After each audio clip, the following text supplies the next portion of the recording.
Hello friends, super magic રસોઈમાં મિત્રો હું આપનું સ્વાગત કરું છું। આજે હું તુરિયાની ચટણી તમારી સાથે શેર કરું છું। તો તમને ચોક્કસ આ વિડીયો ગમશે। ગમે તો લાઈક કરજો, શેર કરજો અને સબસ્ક્રાઇબ કરવાનું તો ભૂલતા જ નહીં।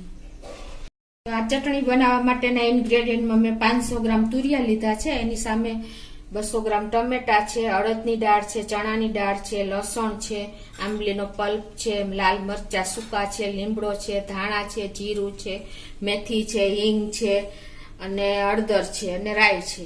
એટલા ઇન્ગ્રેડિયન્ટ, મીઠું છે અને તેલ છે। આટલા ઇન્ગ્રેડિયન્ટ આપણે લેશું। તો હવે આપણે બનાવવાનું ચાલુ કરીએ।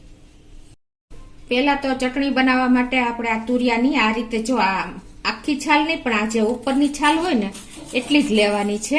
આ રીતે આખી એકદમ આપણે જે શાક માટે છાલ ઉતારીને એવી છાલ નથી ઉતારવાની। તો આ રીતે છાલ ઉતારી લેશું આપણે। રીતે જો છાલ ઉતારીને આપણે એના મીડિયમ સાઈઝના આ રીતે પીસ કરી લેશું। આ રીતે હું બધા તુરિયા સમારી લઉં છું। આ રીતે જો આપણે તુરિયા સમારી લીધા છે, આવી રીતે છાલ ઉતારી છે, બહુ છાલ આખી નથી લેવાની। હવે એ જ રીતે આપણે ટમેટાના પણ પીસ કરી લેશું। આ ટમેટા 200 ગ્રામ લીધા છે મેં।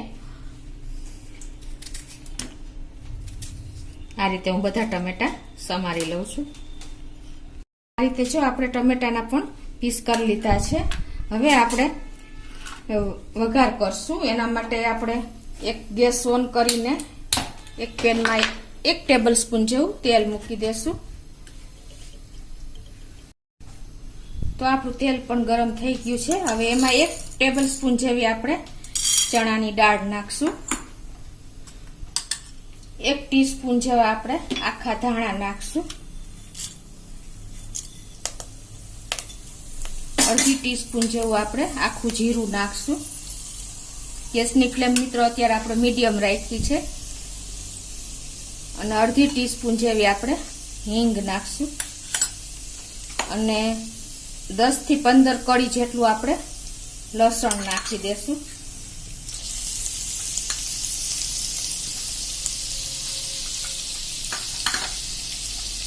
અને 3 થી 4 આપણે સૂકા લાલ મરચા નાખી દેશું।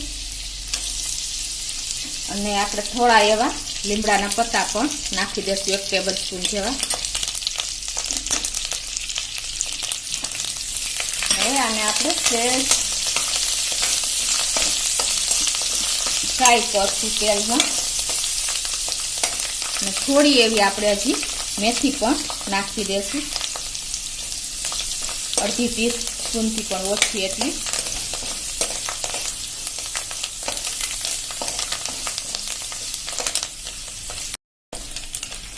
આ રીતે આપણે એકદમ સરસ મસાલો ફ્રાય કરી લેશું।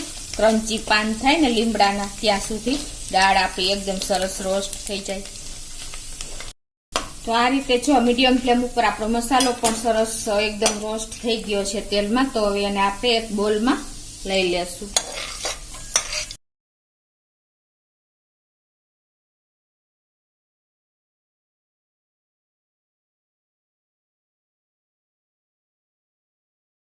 ગેસ ઓન કરીને એમાં આપણે પાછું 1 ટેબલ સ્પૂન જેવું તેલ મૂકી દેશું। આ ચટણી મિત્રો એકદમ ટેસ્ટી, હેલ્ધી અને ઈઝી રીતે બની જાય છે।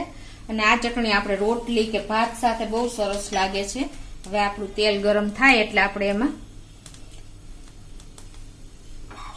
આ જે તુરિયા સમાર્યા છે એ નાખી દેશું।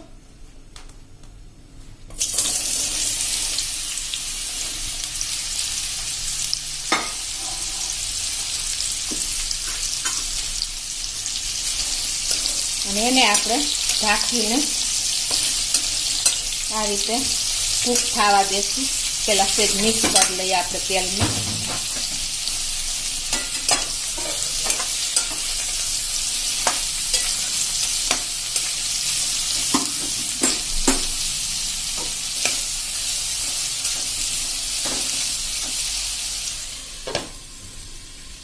હવે આને આપણે મીડિયમ ફ્લેમ ઉપર 5 મિનિટ કૂક કરશું।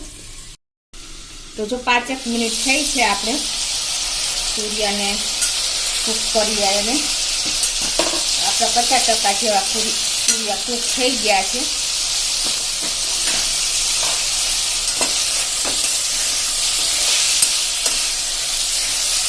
હવે એમાં આપણે આ જે ટમેટા સમાર્યા છે 200 ગ્રામ એ નાખી દઈશું. 1 ટીસ્પૂન જેવું આપણે મીઠું નાખી દઈશું. અડધી ટીસ્પૂન જેવી આપણે હળદર નાખી દઈશું અને 1 ટેબલ સ્પૂન જેવો આપણે આંબલીનો પલ્પ નાખી દઈશું. આમાં ખાટી સેજ હોય તો બહુ સરસ લાગે છે આ ચટણી. હવે આ બધું આપણે મિક્સ કરી લઈશું.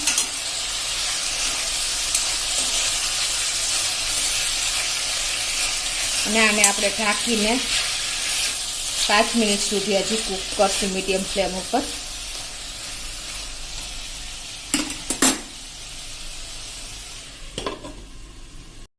પાંચેક મિનિટ થઈ ગઈ છે અને જો આપણે કૂક પણ સરસ થઈ ગયું છે તુરિયા ટમેટા બધું.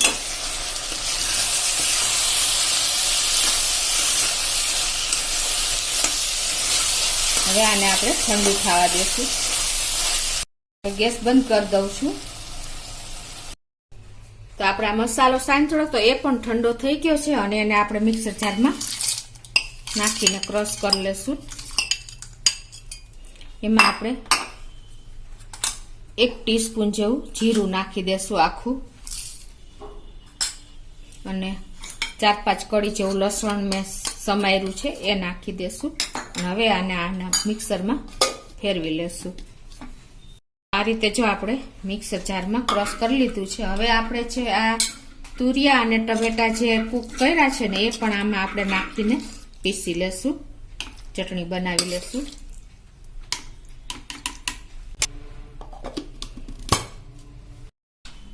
તો આ રીતે આપણે જો પેસ્ટ બનાવી લીધી છે, ચટણી બનાવી લીધી છે. હવે એને આપણે એક બોલમાં લઈ લેશું.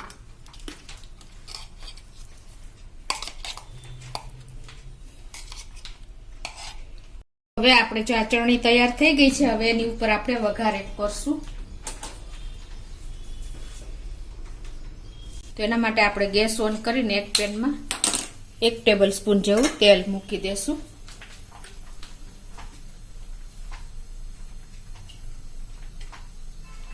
હવે આ તેલ ગરમ થાય ને એટલે આપણે એમાં 1 ટીસ્પૂન જેવી ચણાની દાળ નાખશું. આ ચટણી મિત્રો એવી ટેસ્ટી થાય છે ને કે તમે એક અઠવાડિયામાં એકવાર બનાવશો એટલી ટેસ્ટી લાગે છે. આપણે આમ જો કે તુરિયાનું શાક નથી ભાવતું પણ આ ચટણી તમને બહુ ભાવશે. 1 ટીસ્પૂન જેવી ચણાની દાળ, 1 ટીસ્પૂન જેવી અડદની દાળ નાખશું. 1 ટીસ્પૂન જેવી આપણે રાઈ નાખી દેશું. અડધી ટીસ્પૂન જેવું જીરું નાખશું અને 1/4 ટીસ્પૂન જેવી આપણે હિંગ નાખી દેશું. અને આપણે લીમડાના પત્તા નાખશું.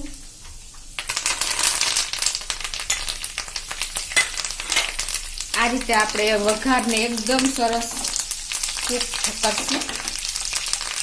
આપણી દાળ સરસ સંતળાઈ જાય ત્યાં સુધી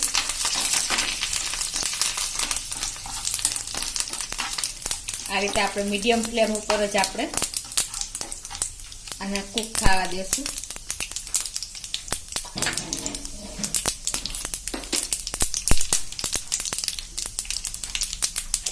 જો આપણો વઘાર પણ સરસ થઈ ગયો છે. હવે એને આપણે ચટણી ઉપર રેડી દેશું.